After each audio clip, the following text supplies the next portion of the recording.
Welcome, episode 4. We're joined by Frankie from the Kitchen Detox. I'm going to hand it straight over. I want you to introduce you and your mission and what you do. Yeah. So hello, everyone. I'm Frankie, probably already recognised behind the hashtag Frankie, I love your balls. And I am the face behind the Kitchen Detox. So just making a healthy lifestyle easy and accessible. From a very humble background, but we'll get into that later. Part of what I want to do is just share how to make healthy living easy to everybody. Fantastic. So if you wouldn't mind touching kind of how did you get from your kind of background into where you are now? What were you doing before this? And then that kind of journey led into the Kitchen Detox. Yeah, so it's kind of a lot of different elements that came into my life. So my own health journey has had a massive impact. So I have always suffered with a very rare thyroid disorder, in that most people who have a thyroid condition are suffering with an autoimmune condition, so Graves or Hashimoto's. Both of those are, when you're suffering with the symptoms, they're life altering. But mine is partially formed and it's ectopic. So the success that I've seen and sort of helped other people with, I couldn't necessarily apply to myself. I've had a lot of success and greatly reduced my medication through all of the things that I've learned in my own journey. But yes, it's been quite the in-depth struggle. And then on top of that, I've had a gallbladder removal, which often does go hand in hand. Looking at the masses who have a thyroid disorder, a lot of times it has a knock-on effect to your digestive system, and its gallbladder removal cases are quite high in people with thyroid conditions. So yes, both of those things have impacted my journey quite a lot, as well as my parents. I've had quite opposite parents who separated when I was very young, but my mum was quite a holistic kind of health orientated mother. She always loved essential oils. She was born in India, so a lot of home cooking. And my dad was typical bachelor, loved his exercise, but had what I would call the beige food diet. And I also, initially, my career was in education. So I was in education for sort of 14 years and still absolutely love the younger generation and love working with kids. Yeah. But I saw that there was such a need and such a gap in this vital area of good nutrition.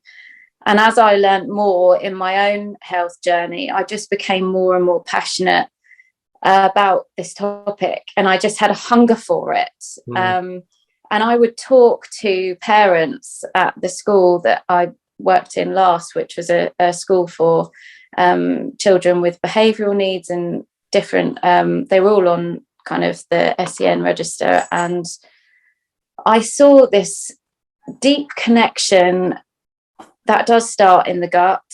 We're all talking about gut health, but it has such an almighty effect especially with children and behaviour issues and things like that. And I've seen it in my own kids. And I was having these like little sneaky conversations with parents that I shouldn't have been having at the time at all, and saying, just try cutting out sugar and going for the natural alternatives. There's so many things out there. And the few parents that started to implement these things, there were wild changes, like children who were really high up on the autistic spectrum, who could not sit through lessons and literally assaulting teachers and staff members. They were sitting through entire classes, and it was just unheard of. So yeah, the things that we can do, small things really, can have huge effects. And it's those little things. That's what the kitchen detox is all about. When I bit the bullet and decided to go self-employed and really kind of plunge into this, I knew that I wanted it to be accessible to everybody, and break that stigma of, healthy living is for the rich, and the fast food diets and, high sugar diets are reserved for those in poverty, because let's face it, those snacks are cheap. And, I just wanted to try and target that area as much as possible. And it's those things that can be done cost effectively. The sugar, the cooking oils, gluten is another huge one that I'm very passionate about. There's so many things that you can do on a budget to create huge changes. And sugars, interjecting, but sugar is one of those things. It is very difficult. I'm talking about bread. But actually, a little confession, but I didn't eat it, so it was good. I just come from training a Keep Fit, it's called, class from an elderly retirement home, and I go in and I set up chairs and I keep them fit. At the end, I was explaining, I'm doing a podcast in a minute. Like, first of all, what's a podcast? But second of all, I said nutrition and so on, and we're gonna talk about sugars and so on. And just as I was leaving, I was setting up for a Jubilee party for the weekend, and they were like, "Here, have a cake." I was like, I can't eat that now because Frankie's going to tell me off. Bless you. I'm glad I was your inspiration to say no to a good old Victoria sponge. The little voice was in my head. Everyone has that, I hope. Anyway, everyone has them. But it was. I'm going to be the voice in your head, am I? Oh. Don't eat it. And I am trying, sometimes bread again is that staple. It's very difficult to cut out, isn't it? Because it is convenient, and it's so enjoyable. That's also what I want to still emphasize to people, is that enjoying your food is so important. And if bread is something that you love, so many of us do, if you're having a soup, everybody wants that nice bit of crusty bread to go with it, but make it a sourdough. There's things that I just want to tell people that are just equally as yummy, and it's breaking that mental block that we have. But so many people have it on different things. It could be that, oh no, I could never get rid of bread, or no, I have to have that dessert that I've had for the last 30 years or whatever on a Sunday afternoon, because it's just part of my routine. And I don't want people to lose those things. I just want to show them a better way of doing it. And actually, how you were talking about speaking to people, whether it's in the school pickups and playgrounds, and that's actually quite a nice way of talking to people, because we had this in a podcast the other week talking about, me and Gareth, all the information out there is so much. It's all online. Personal trainers and nutritionists can't be expected to know everything. People will come to you with tons of information that they're ready to come at you with lots of questions, but actually getting people together just to talk about this subject, like you're doing, little snippets and small wins, is really the way forward. And I think that's a nice way of you, probably niche. I know you were sneaking it in, but it's a nice way of it's a nice way of you growing your business naturally. Yeah. Well, I was just very aware that at the time, I hadn't delved into becoming qualified, and I was so passionate about it that I wanted to share. But it was just, I was at that dodgy time where I was like, actually, I'm not qualified to give this advice, but I know it works. just try this. But but it's lovely now I still have those conversations, and I'll still meet with mums and friends and people that have got children or there's so many people that are from a wide variety of backgrounds, and the conversations often start naturally, like you say, on the school run, or I'll be at an event somewhere. And you don't just knock a chocolate bar out of their hand. Don't eat that. Have this. I'll be at the gym. Someone's got some shake in their hand. Yeah, I'll just replace it with one of my energy balls. And, we digress. We'll come back to path, but it's interesting, isn't it? Because there's so much. Probably about a year ago, protein just hit into the industry, didn't it? Protein everything, protein cheese, protein Mars bars. What is a protein? Have you? Oh my God, that is one I looked at the other day. Actually, have you tried that protein cheese? I have, yeah. Oh, it's bad. It's not nice at all. But it's the sell point, isn't it? We're going to come back to that because I've got an interesting question actually. About kind of family nutrition and to talk about a program. So if I forget, come back to me and ask me that. But what I wanted to kind of touch on is the word, there's lots of trending words, but the word well-being, it seems to be rocketing in the industry at the moment. What does it kind of mean to you, that word? Yes. So I did actually write a couple of notes on this because it's such a huge thing, isn't it? It's like this overarching umbrella that covers so many people, the PTs, the nutritionists, the dietitians, functional medicine doctors. We all love to use this term, but actually, what does it mean? And I was looking at kind of all the categories that come under, and some people do up to sort of 12 categories that come under this heading, well-being. But I think as many as 6 is probably what I would focus on. So for me, those are physical, mental, emotional, spiritual, social, and your environment. Okay. And also it's remembering that well-being, having a total well-being is probably near on impossible. But to remember that you are so individual, to tailor it to you, and to just strive to look at each of those different things that I've just said and try and do your best in each one of those areas. And it's an active pursuit.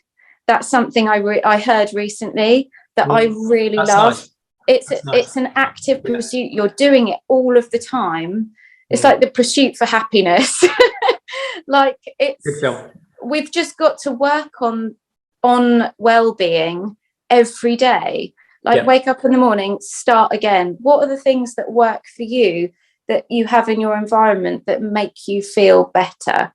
What foods, are there trigger foods for you? Are there things that you already know make you feel really cruddy that you just have to get rid of, and find your staples, again, making those healthy swaps. And actually just doing things I've always learned, 30 minutes after eating something, maybe 20, depends how fast you process it, you'll feel the effects of what that food's done. Yeah, absolutely. It's a good rule. It's a good rule. As soon as you're eating something, actually probably wasn't the best thing for me. Yeah. And you're super hungry, or it's crashed you, it's sustained you, it's probably a good thing to eat. Yeah.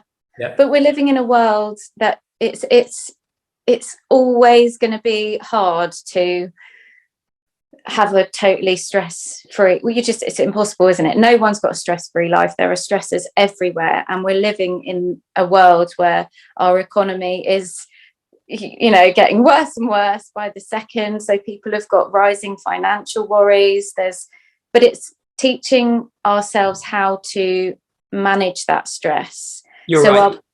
Our bodies don't kind of deteriorate with it. Do you know what I mean? I got stuck by a Honda Jazz on the way up here, and that always irritates me. But then I'm actually secretly, even though I'm like, I've got a podcast, I've got to get to it. But then I realized actually I want to be that person in the Honda Jazz because they're just super chilled out. Yeah, absolutely. They've got no worries. Yeah. It doesn't matter that Simon's behind them going, you. I was driving the speed limit. In Okay. the I kept a safe braking distance. All right. Okay, good stuff. So I think that's a good takeaway. I think you're right. People's well-being, everyone's different. There's tons of different stresses.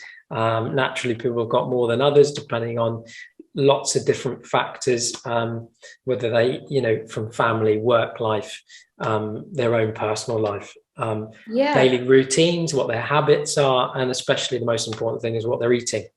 Yeah, absolutely. And there's little things that I do that I know, I mean, it's half term, children are at home.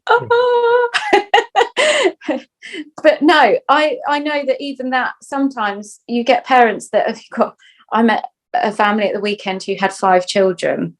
I was thinking, there's always someone worse off than me. But no, they were the most amazing family. And actually you see things from a whole new perspective, like the kids helping each other. The more you have, like, there's this tiny little baby in the corner who's like car seat that it's in is being used as a coffee table. Just literally in a world of its own, happy because it's the 5th child of the family, and it's that one's going to have to fend for itself, I've got a Zoom client that uses still their spin bike as their little hanging there washing up, and when I zoom into them I say, still a washing line, have you used it yet? What I wanted, funny enough, I'm going to talk about that point so I don't forget it, but there was a program I watched on TV, and I'm not going to name it, but it was interesting because it was talking about family. I don't know if you caught it, it was last couple of weeks, but it was about a family, I think it was 4 or 5 people, but they were spending about £300 to £400 a week on food.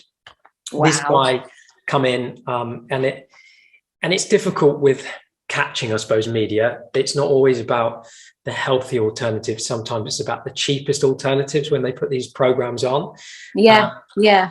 And it was a little bit interesting because some of the times, not that the kids were brought up in this way of being not quite selfish, but they got everything they wanted, top prices. They couldn't figure out why their kids were putting on weight, and they've got this pantry just full of everything. The kids would just go in and access what they wanted throughout the whole day.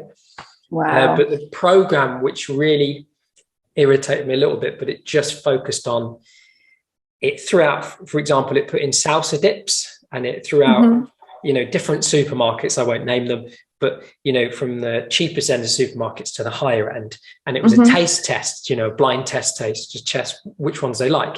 And the lower end supermarket come out at the end because it was 33p or something per 100 grams. And it was like, what irritated me was that, and this is the key about nutrition, isn't it? Even though the taste might have been better, it was a cheaper product, but it's the case of what's on the back of that ingredient. It's all the other stuff that goes into that. Yeah, absolutely. Yeah. And that was the thing. It was families on a budget. And that's one of our questions we'll talk about a bit later on. But in fact, we can skip to it now because it's while we're on it. But I think it is that you brought it up at the start of this, it's not for the rich. It's for, and for me, it was a case of this salsa dip, going back to it, is make your own, with the family. But because they'd set that precedent for the kids, they were quite selfish. Try this, don't like it, don't want it. It's that attitude. Yeah, you're then setting a precedence for each generation, aren't you? And that is very much what's happened to society over the years. And there's so many layers to this, because where does it start? Does it start in the advertising? Does it start in the layout of the supermarket? Yeah. Does it start with the parenting of, however many generations back? But now we've got these programs on the TV, and they have catered to the needs of the children of that family, which are, again, their taste buds haven't fully developed. With every bit of processed rubbish that goes into little mouths, their taste buds will adapt, and they're adapting towards the flavors and the food choices that are essentially being created in a lab to keep us addicted.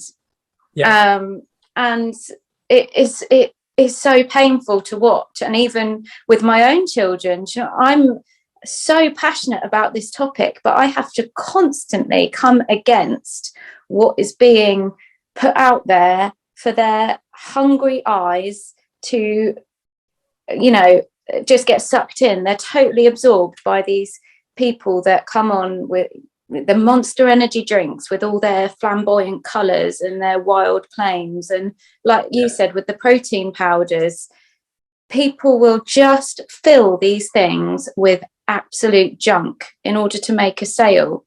And they will give you all of the fancy lines and all of the weight loss claims, or all of the, you will feel amazing kind of, well, you might for 2 minutes, but the crash you get afterwards is going to be pretty hefty. But that's not enough to put people off, because the addiction started. And when I say these things are created in labs, it's, you get people in white coats, you know, addiction specialists, getting the right amount of salt, sugar, fat, and there'll be awful, horrible fats to produce that exact sweet spot, the bit that we go, oh yeah, I want a bit more of that. And the crisps that are full of MSG, that, you know, what was the classic line of Pringles, once you pop you can't stop. We know that's true, because someone has been very good at designing that little curved crisp. But yeah, going back to what you were saying, it's just such a shame that that is the way the world's going. Yes, families must live to their means, but it's not about going for the cheapest alternative in anything just because it's cheap. You obviously still have to take into consideration what that is, and whether you are having to grow your own. Focus on, when I say to people go shopping and try and buy things organically, there are things that you can still buy, which organic kind of replica, however you want to say it, you can buy bananas cheaply, organically, just the same as you can normal bananas. And some people might argue, well, bananas are up in a tree, how much can actually get into them and stuff like that. So I say focus on the dirty dozen, which is, you know, often working with seasons as well. What's the most heavily sprayed crop at the moment? If you absolutely can't afford to buy even those things organically, use a bicarbonate of soda in water, wash everything within an inch of their life before you cook it, and just remove some of those harmful things. And there are so many things that you can do if you were on a budget to make this work for you. And that doesn't mean, you know, chuck out the like hummus that's good for you and replace it for something else that's packed full of like loads of vegetable oil and hot nasties just because it's cheaper. And I think people who've got large families and so on, they automatically go to kind of staples like pasta, you know, bulk buy pasta. You know, to whether they're making bolognese, but it's something they can pre-cook to make that's very easy. Is there any kind of things that come to mind? And it might be something that we don't cover right now, but it's something we could maybe post at the back end when I put this editing together. We can throw in certain recipes, but is there anything that comes to mind, you know, say a big family of 5-6 people that they could kind of throw together that you might do, for example? So it's a big question. I appreciate it. Is, yeah. I mean, I throw together stuff all the time that is just so, they're like frying pan staples, and I'll use eggs, a load of vegetables, some really good quality seasonings, and I'll mix it up with either fish or whatever my children's go-to protein is that day, that I will, and that's so cheap. It's so cheap, but I can really work with things to make them delicious. And that's what I encourage people to do. But when you say staples, if I was going to say to anyone, incorporate this and it will make a world of difference, bone broth. You can go to your butchers, or even look online at your local organic farm or whatever place it might be. Bone broth and organ meats are some of the most cheaply found things, and yet they are so powerful. And I make up bone broth at home. It'll sit in the fridge for the week, used over the week, and I can put it into soups. I can, put a bit in when I'm frying anything up. Even if I'm cooking a bolognese, I might put a bit in, because it's full of so many nutrients and, collagen. It supports your gut. And if you can get that into your children in whatever meal you're cooking, amazing. That's a really nice takeaway, actually. That's I think that's really good advice.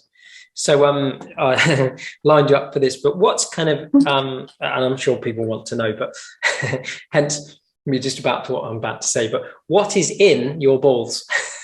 What is in my balls? What do you do? Some of the best supplements that I have used, I call them supplements because they are essentially not the kind of pill form, but I push collagen as much as I possibly can, because again, it's fantastic for your gut lining. People think collagen, they think skin, hair and nails. Yes, but that's almost like a counter effect. It starts within it. If you can get all three types of collagen, you're talking connective tissue, gut lining.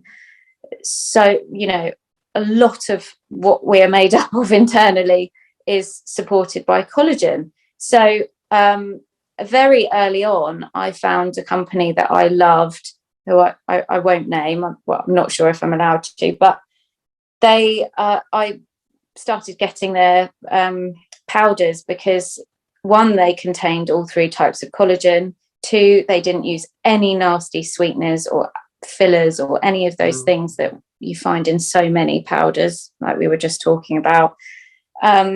We can make reference to it, actually, so you're more than welcome. Who is it? Who are you? Oh, lovely. So the company's called K-Gen. Okay. So I don't actually affiliate with them in any way, or they're not kind of my sponsor or anything, but I've made it very clear early on. I thought you were going to go, I love your and I was going to edit the video. Okay. So yes, they've been amazing in creating these powders. And so the first few flavors of superfood ball that I made at home were the gooey chocolate collagen and the salted caramel collagen. And the flavor is just incredible. You feel like you're eating a cake. My kids love them. So that's where it all started. I was making these snacks at home for my kids. I was fed up, like so many parents probably are, of them having even sort of protein supplement, or not protein supplements, but fairly clean. Sorry, that's really annoying. I've just had an income. Don't care, it's fine. We're back. Hello. We're back. They were having sort of snack bars that early on in my nutrition journey, I thought, oh, well, they look fairly good. Again, they had all the lovely claims on the packaging, no sugar, but actually they were using a really nasty sweetener. And I was so fed up of that yo-yo effect. My kids were having a snack and it was almost heightening their need for more. Yeah. Even without the supposed sugar element, it was like, oh, we've had this. 5 seconds later, back for something else. And it's the absence of healthy fats as well that you often find that it's at ground zero in these bars or kind of similar products. So I made these at home. I saw that they were having great success with my kids, and for me as well, it was just an easy grab and go. If I was making dinner for the kids, often I find that's often my hungry time, is like just post school run, and I'm just about to start cooking the dinner, and I'm like, oh, I'm famished. And it would be a really easy thing for me to just crack open like a bag of kettle chips or something, if I had that in my home, and eat a lot at that point. It's like, that's my real hungry time. And the energy balls or superfood balls, whatever you want to call them, they just diminished that completely. And I'd only have to have one. And so I can promote and recommend this, because you gave me some samples, which I had the day, and it was brilliant. Loved them. Yeah, and you're right, because I am one of those people sometimes, I burn through calories, and then sometimes I just need a little bit of a hit to keep moving. And those, sustained it 30 minutes after eating it, or pretty much more instantly, but it was good. And I've also made reference to the chocolate ones you just mentioned, because that's my go-to thing in the evening. Yeah, if now I know it's a healthy alternative. Yeah, and it's so I use raw cacao as well, so really high in antioxidants, but you don't get the sugar elements. It's completely sugar-free. So yeah, so you get the combination of healthy fats, a good source of collagen or protein, and then I put a post out quite early on just saying, does anyone want the recipe, or and this was in the height of lockdown, and I just got this influx of just friends saying, oh, can you, I don't, they sound amazing, but I'm either, I don't have a blender, or I just don't have the time. So I was just dropping tiny little samples or jars outside people's doors, and it went from there. And amazing, because it is, it's such a big part of my business now, and I supply to cafes and obviously a local clinic, the Mass Clinic, who I absolutely adore. They have my products as well.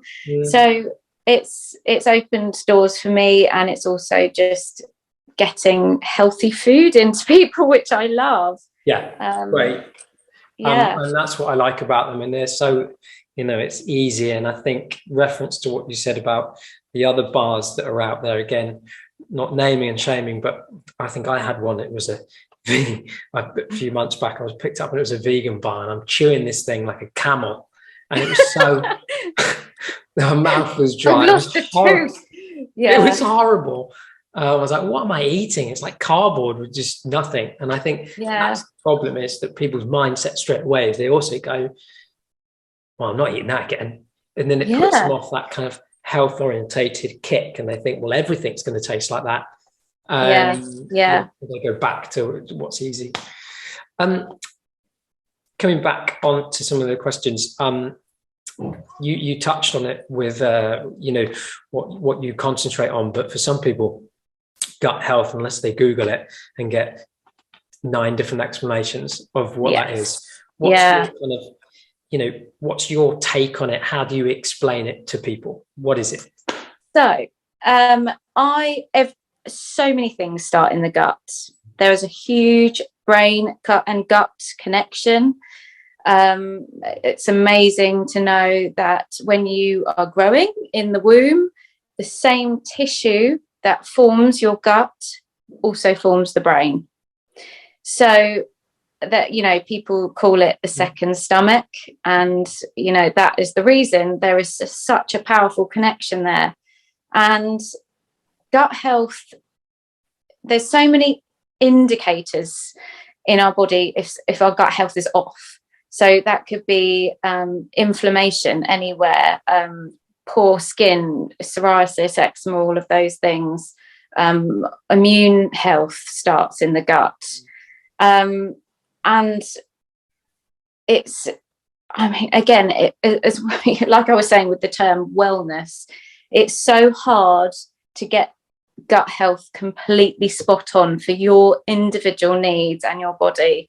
Like for me personally, I know that my gut health took a huge hit as soon as I lost my gallbladder, and had I've known what I'd have what I now know, I would have gone as far as to never have my gallbladder taken out. I'd have done what I know now, the strategies to really support yourself and try and get rid of a lot of those stones that form. And knowledge is power, isn't it? And there's so many things you can do, but there's a really lovely sentence actually that I was looking at when you think about gut health. And a healthy gut contains healthy bacteria and immune cells that ward off infections like bacteria, viruses, and fungi. A healthy gut also communicates with the brain, like I was just saying, through nerves and hormones, which help maintain general health and well-being. And there's so many things that affect, I mean, this prevalence of vegan diets has had a massive kind of impact on gut health.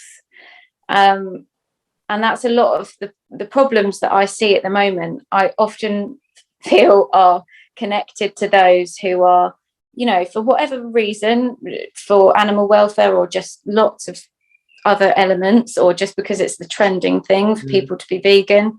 Those are the people that are suffering the most at the moment. And I think that's because, one, a lot of the vegan products are just packed full of soy. That's, you know, and it's that wreaks havoc for us ladies. It's called an endocrine disruptor because it has such a huge effect on estrogen levels. And, you know, I won't go into too much of that, but yeah, it's incredibly hard in this day and age with, like I say again, with all of the advertising and the push for veganism and everything, to get gut health spot on. But you've got to think about it from an individual point of view. What conditions do you have already? Key supplementation, not just taking every supplement under the sun that you might not necessarily be deficient in, because again, those things, you can take them if your gut health is off, you're totally not absorbing the right amount of vital nutrients anyway. But yeah. And what exception to there's a couple of things there to inject Luke, who was on the previous podcast, we were talking about testing, and I think you talked about supplements, and there is that promotion of going, well, I should take more vitamin D, C, but there is a point where people will be taking too much or ODing on too much of these things. And I think it's a natural thing for people more to go off and now get more testing, whether it's just getting a blood test to find out what their levels are, because people just don't know. It's worst thing is just injecting yourself with too much supplements and just find out the basics. Give yourself a little test. I think people think, and it may be a little bit of both ends, but going to a GP is more like, there has to be something wrong with me before I go to the GP. And I know that, that's there is a lot going on there, but actually naturally for people to go along and get a blood test, sometimes it can be a bit hard to do, because absolutely, they'll ask you even myself.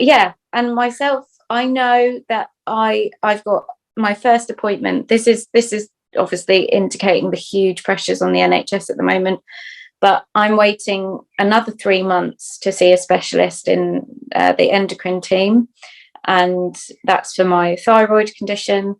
I was officially diagnosed when I was 11 years old, but they assumed that my thyroid condition started from birth. However, I haven't seen a specialist since I was 11 years old. And the last scan I had on my thyroid, and this happens all the time, I get people screaming at me going, not only is your thyroid partially formed, it's sat in the wrong place, you need to be seen by a specialist. And I'll sit there and I'll go, I know. And but then I'm up against so many loggerheads, and it's the same. I think it's the same for everybody. I feel like I'm then telling them, I've learned so much about my unique condition. I'm like, right, I need this blood test, this blood test, this blood test. I need my not just my TSH, which is the standard thyroid blood test, which they give to everybody, that just doesn't tell you one iota about your thyroid health, really. You need your T4, your T3, reverse T3. There's so many blood tests that give you your full thyroid panel. But to get that is like trying to just wade through mud. You cannot get there with ease at all. And I think that the way forward, Luke mentioned this, I think it's going to be the way the future goes. I think, already, it's quite nice to, not that people can cipher through having their blood test, through the patient app on your phone. You can get them to look at them yourselves, and you're looking whether you're in a black line or if you've got a red dot, and you're searching through to see it, and then you're like, well, I don't know what any of these mean, but I haven't got a red dot on my bloods. And then you can go off, but that is still a good, a good heading. And I think the way that it's going to move, I think there's going to be more testing for people naturally to go and get more of these things. And great. If you are in that position where you've been battling an autoimmune condition for most of your life, if you are suffering with diabetes, or you've got a life-altering condition, by all means, if you've got access to someone who is doing the biohacking, the real sciencey stuff, grab hold of it and get all of those blood tests that you can. There are really cool things out there now, like breath monitors, which can indicate certain things. And actually, I'm just looking at a company that offers that I could eventually, after my next bit of training, incorporate into what I offer my clients, because it does make it slightly more tailored. And I think that is important. But there are, going back to the supplementation side of things, there are definite sort of I don't know what you would call it, like a baseline or key supplements that everybody is deficient in. I don't care who you are. Magnesium is responsible for over 400 processes within the body. Our soil is just completely depleted of magnesium over the years. That is just, sadly, in our country anyway, the quality of our soil. Can I ask, what if someone was lacking in that, what would be signs and symptoms of someone potentially having? There's so many, like I say, because it's responsible for so many processes within the body. It's like saying, how do you know if you're deficient in vitamin D? Yes, there'll be certain symptoms, but I would just assume that you are if you live in England. And I go as far as to, with omega-3, vitamin D and magnesium, I would be classed as mega dosing those things. And I believe that it's completely safe, and it is so much more effective than taking the dose that's recommended on the bottle. But that's just me. And with all the research and studying that I've done, I know that because I don't have a gallbladder, that's my body certainly needs more, because I'm absorbing a lot less anyway. So there's definitely ones that I would say to start with for people. Like, if you're just going to supplement with something, have it be these, and then go from there. Get the blood test to see what you're deficient in. If you're still suffering after incorporating, the foundational ones, then just look at going to the next stage. And the next stage it's a process, and I know everybody's in such a hurry to feel well, but again, going back to the kitchen detox, that's what I'm like, the beginning of the process. So I will look at what someone's conditions are already, their medical conditions and history, what environment they have, how much stress they have in their life, what their sleeping patterns are like, how much quality sleep they're actually getting, and work from there. And I'll always say, look at your sugar intake. So eliminate sugar, basically, eliminate gluten, incorporate fasting.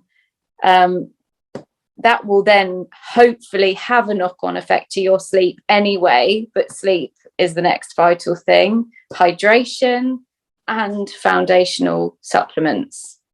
And then going from there, you know, after that, I still keep in contact with everybody that I've seen.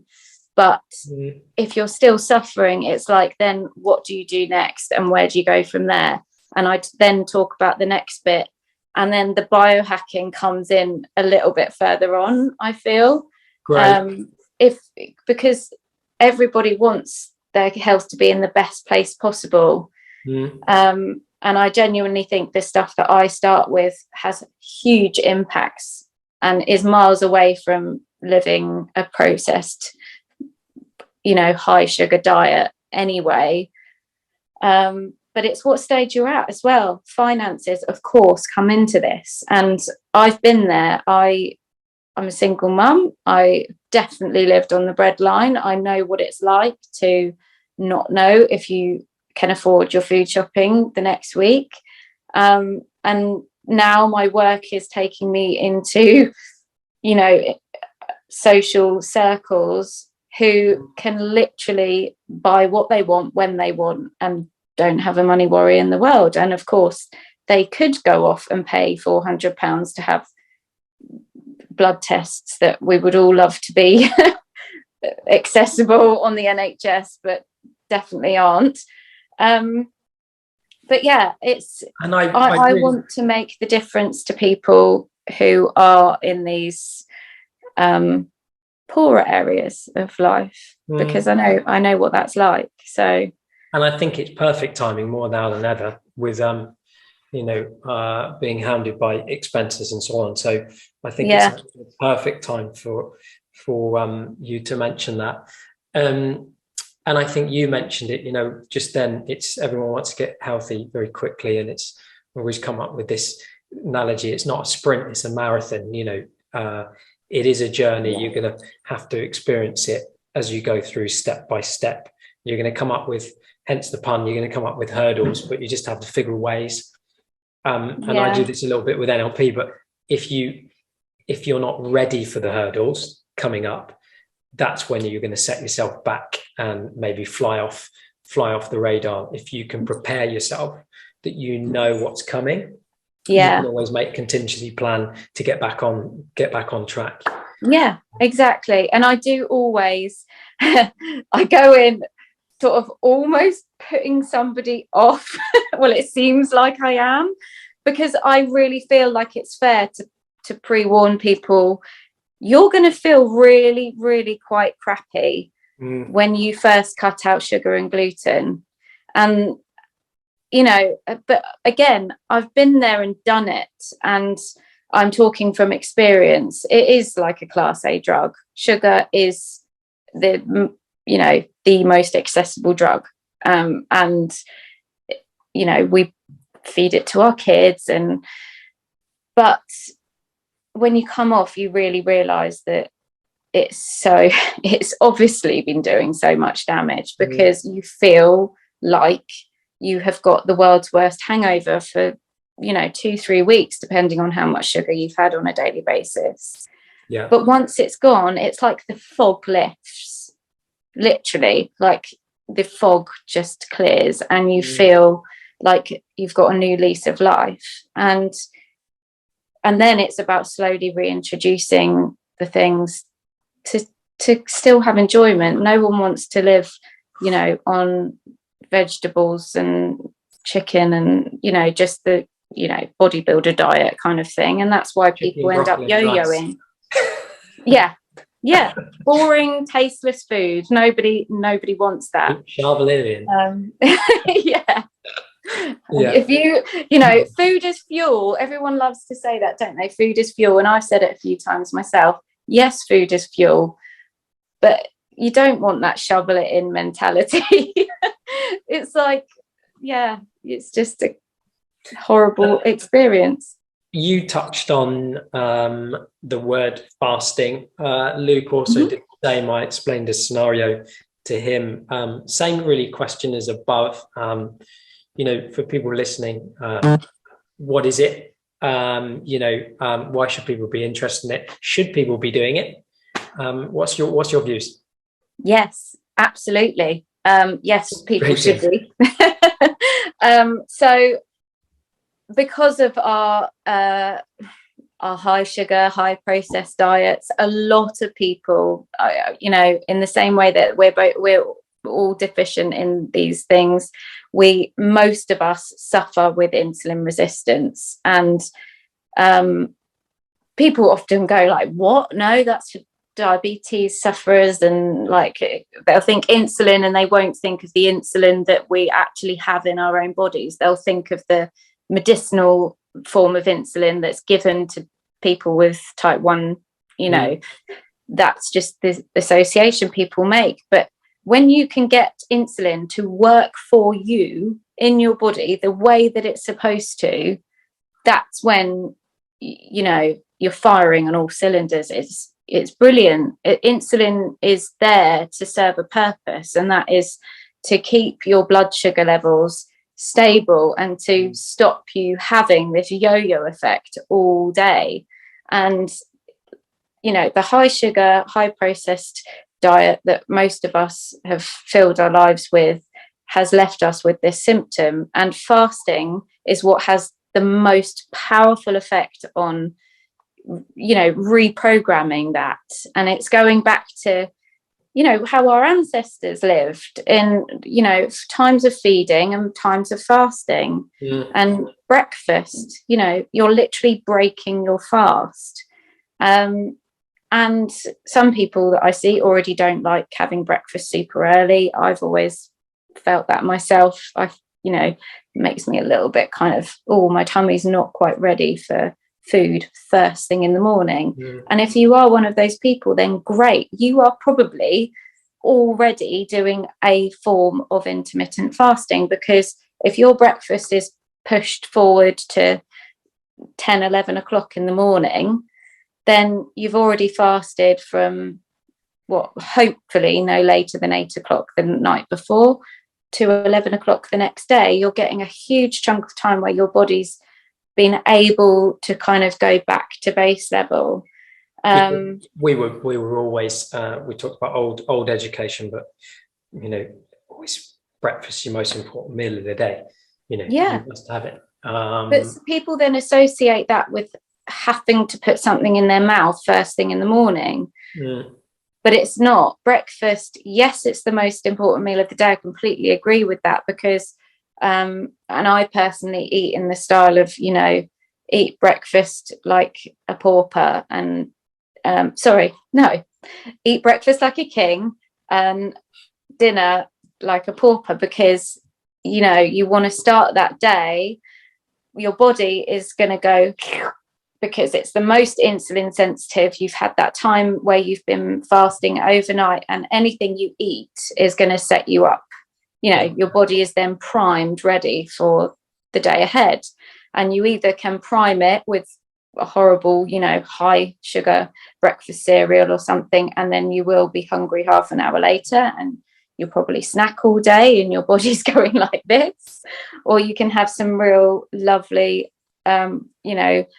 fats for breakfast, like an avocado and egg and all those things that we know are really balancing on your body. So which you always want to put on toast. Okay, have it on sourdough. Amazing. See, I threw that in there. But is there any times where you think people shouldn't be fasting? That your opinion? I think for women, I think if you're aggressively fasting, I think, some people do incorporate like a weekly 24-hour fast. It depends how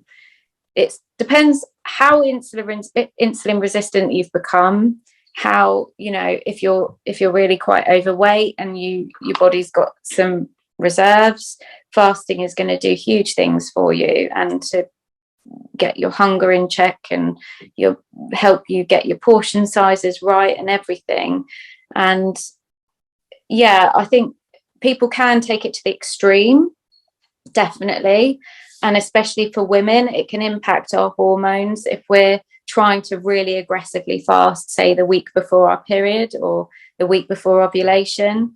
That's something else actually that I really try and get women who are still in their kind of cyclical years, that they should be tracking their cycle, because that week before your monthly, the week before bleed week, you are gonna feel like everything you have done is working against you.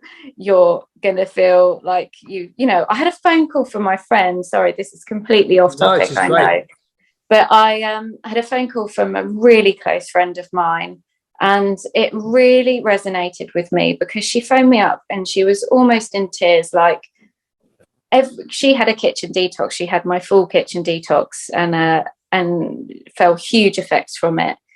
But she was like, even after everything that I've implemented and how good I feel and all the compliments that I've been receiving from all of my friends and family, I seem to get to these points in the month where it's almost like body dysmorphia. And I will look at myself and I'll literally, like, I'll be finding the fat, I'll be feeling constantly hungry, and everything just goes out the window. And I'm like, yeah, and that even happens to me, and I now know why, but I can completely relate to that. And it just so happens, it's part and parcel with having hormones. But it's so important for women to just get that in check before your bleed week and before the week that you're ovulating. There is so much more demand on your body. You're going to feel more hungry because your body's requiring more calories for these vital processes that are happening inside you. You might feel a bit bloated because obviously there's that symptom. It literally has an overall effect on how you feel and sometimes how you look. But it's being kind to yourself and accepting that and thinking, right, if I've been getting everything right for the last couple of weeks, just be kind to yourself. Just have a long bath. Don't fast aggressively. Have more calories than you usually would, and be at peace with it. And you've just nailed a couple of things there, because I think it was on BBC News 2 days ago, but Jessica Ennis, the hurdlist, she's put together an app, and she was talking about actually when she was training for Olympics, she had no idea what cycle she was on. Even then, this is Olympic, with Olympic coaching. And I think if PTs are listening to this, it is interesting with a male trainer, from doing when I did the podcast with Dr. Katie Armstrong talking about menopause, and I had to go off and research. And as a bloke, you're naturally going, well, this is going to be awkward. I don't know. Because you don't learn this stuff. And even with different cycles, menstrual cycles, you don't know it as a trainer. And actually, for a male trainer to go off, don't be arrogant and just say, what is that time of the month? It's that case of understanding which phase they're in, because it's going to affect the training. Yeah, absolutely. And it's a real eye-opener. And I suggest other PTs, if you have female clients, to go off and do the research and figure that. Because I'm still learning now. I'm learning bits you've just mentioned, but your suggestion actually having people track, there's certain apps out there, having to track is another element to that marathon they're on, and it's another stage to help them. Yeah, definitely. And for women that are really, really into their fitness as well, it's like, I know that some people want to compete, and there's this whole other world of bodybuilding that quite frankly scares the living daylights out of me because there are women who completely lose their menstrual cycle because of overtraining and undereating, and the lengths their body has to go to perform. It's literally going into like life-saving mode. And but it's, you know, if something's going on with your cycle, it's often one of the first indications that something's off, something's wrong. And I happen to, you know, said this in previous podcasts, but again, it's my only thing sometimes with fasting is depending on what that person's lifestyle is leading up to. You touched on it earlier, and you would know. But if someone is under high stress, you know, lack of sleep, and they're getting up first thing to fast, I think that there has to be a bit of also an element of just listen to your body. You know, like I would say, you're knackered, don't train. You know, your body needs that recovery, and that's why sleep is so important. But I also think there is that element just to be a little bit careful with the fasting element. Definitely. And it's looking at, like you say, the stress that's already existing in your life. And exercise is a stressor. It's a good stressor, but it's a stressor. Fasting is a stressor. Starting something new, even if it is the cutting out sugar and gluten, that is going to be a stressor on your body to start with, because it's adapting to a totally new way of eating. And all of these things might be good, but they're a form of stress. And so it's taking it bit by bit. Start on maybe 3 days a week of fasting. That's still amazing if you can do that. Any kind of retraining you can do in as tiny bite-sized chunks as you feel you're able to, as long as you're doing it and you're consistent with it and you're intentional, you're going to end up with success in the long run. And it seems to follow a theme, even just, it's only 4 podcasts in, but it's small wins. You know, Gareth, just take action, just start doing things. You know, Luke was mentioning, just start looking at doing one thing. I always like this, do one thing and just do it well. You know, and don't tank. Don't tank earlier on and, you know, end up with adrenal fatigue and feeling cruddy because you've tried to do all these amazing things, but you've gone in there too quick. And it's again on the I know it kind of seems to contradict it, but it's like, no, don't throw in the towel because you start to feel something either.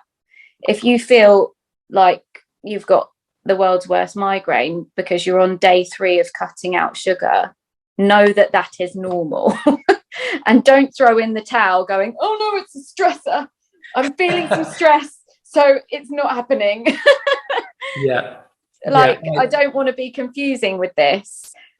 No, I think like take it bit by bit, but do know that you're going to get some crappy symptoms before you feel the good stuff too.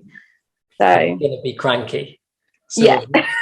You might hate your spouse and your kids for a good 3 weeks. Avoid people that irritate you. I want to talk about so we've kind of touched on fasting. That was really helpful for people that kind of going back to that before I forget. Fasting doesn't have to be done, in my opinion, in any particular way. If you find that your eating window is best, because I always think for women, this is what I do, is the 16-8. So I'll fast for 16 hours and my eating window is 8 hours. But actually that fits into my day without me even noticing anymore, because I've never really been an early eater. So I break my fast at 10 and then I'll stop eating at 6, because I know that then my body is finished digesting. By the time I go to bed, I'm not interrupting melatonin production, which is, that doesn't start until you've stopped digesting your food. So you're not going to have that knock-on effect to sleep. And it doesn't, I don't even think about it anymore. So it's not like, oh crap, like, I'm my eating window, which I never want somebody to really have to feel. beginning bit might be like, oh, which window is it that works best for my life? But once you figured that out, it's like, forget about it. And don't, nice. If you can't do it every day, don't worry, but your body is becoming used to a pattern, which is the main thing. And it's the not doing the constant snacking as well. Like, if you think about fasting, in that it's just leaving spaces between your feeding windows, like, and even if that's just breakfast, lunch and dinner, without snacking in between, you're giving your body a chance to do what it's meant to do. That's nice. I totally agree. And it's a huge subject. And do you know what I think would be quite nice to do is maybe a little part 2 of this, to get people to, whether it's yourself or myself, is to put a little poll together with questions, because I think, and then have a Q&A session again on maybe a part 2, 30-minute. I think that'd be quite nice to do if you're interested in doing that, because I'm already formulating lots of questions already, and I think, imagine people, well, assuming they watch this, I'm not just wasting my time. But I think they will have loads of different questions, and people will be bespoke with different things. Yes. What I wanted to, I think we've covered lots of things of best practices, top tips, but I think the whole thing, people have started to get a picture of things they can take away. Is there any little bits that you maybe, I'm a big believer being habits and building habits for people, a bit with training aspect, if people's, let's just say goal is to work on mobility, they have to build it within their daily habits, whether it's flicking the kettle on, whether it's ironing, whether it's sending a few emails. It's their kind of calling to say, right, well, in between, maybe set alarms where you work on flexibility, shoulder and so on, your dorsal stretches. You have to build it within your own routines and habits. And I think absolutely you do. It's the same with this, isn't it? It's the same with this. And I think I come up, most often I come up against the mental block people have because they've been conditioned throughout their life, which is totally not, that's no fault of anybody's. It's just the world we live in, and that might have happened through parents or media or whatever. But so my first top tip is just be open. Be completely open to change. If what you're doing already isn't working for you, most of the people that talk to me are, they're not going to talk to me unless something isn't working for them anyway. But even when that is the case, I find it's often like the Weight Watchers and the Slimming World and the things like that as well, that people have become so conditioned into believing that they have to calorie restrict, they have to, eat low fat, which is so damaging. And even things like that, when I'm trying to tell somebody fat is your friend, good fats, the right kind of fats, even that, they're like, no, fat, I can't have fat. It's a perfect system. It works so well, doesn't it? Because you go in, you have your weigh in, you get your point system. Who knows what the point systems equate to? I know that might have changed a little bit. I can eat 4 points today. What's that? What? Oh, it's okay. My points came from a chocolate bar and, packet of crisps or whatever. And then, they weigh in. Yeah, I've lost weight. And then the perfect thing, which is great about all these, it's a bit like a multi-network companies, not that I'm mentioning them. But you get that community. Don't stop.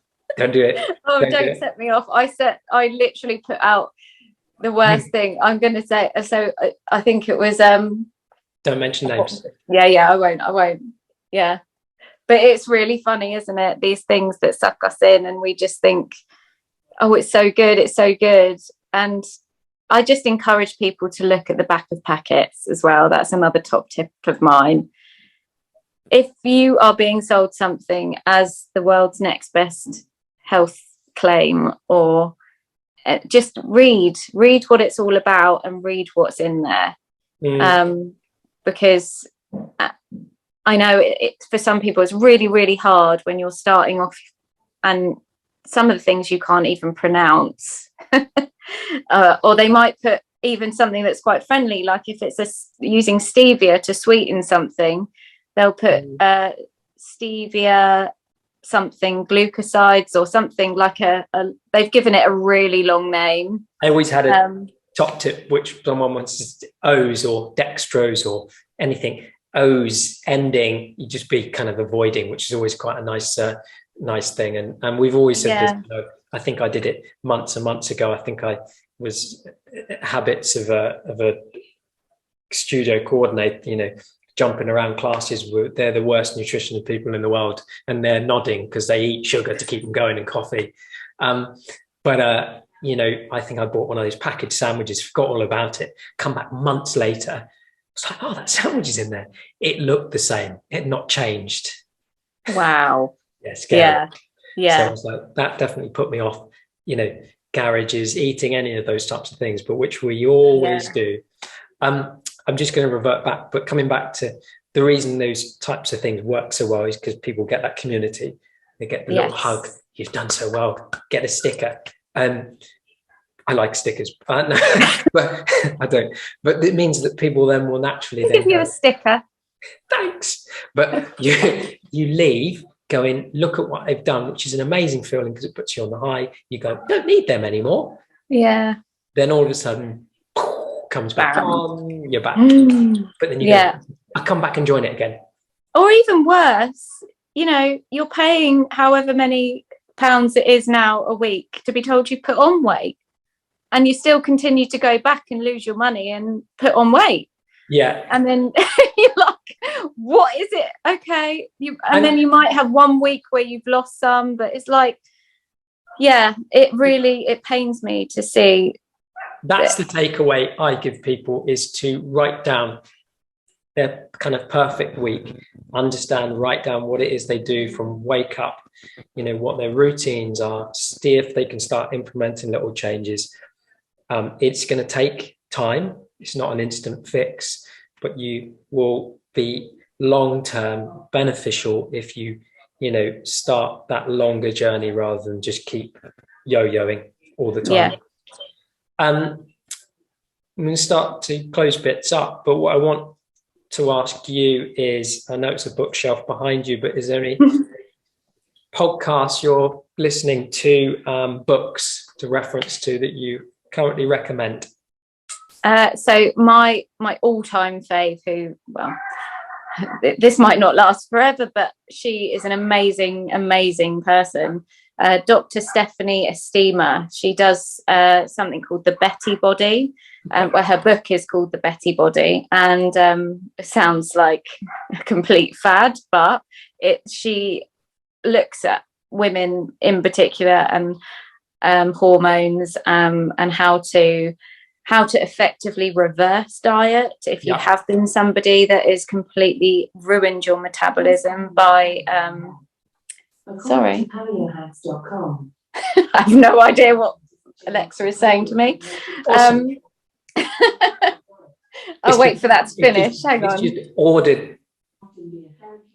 Alexa, stop. She's listened to something I've said. I'm not editing this bit because that's perfect. I'm not editing it. You've just ordered 20,000 copies of that book. Yeah, I have, probably. That's fine. I'll dish it out to the masses for her.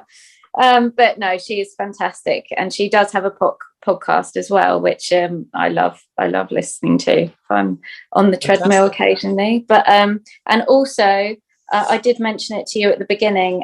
His name is Dr. William Davis, and his book is called Super Guts.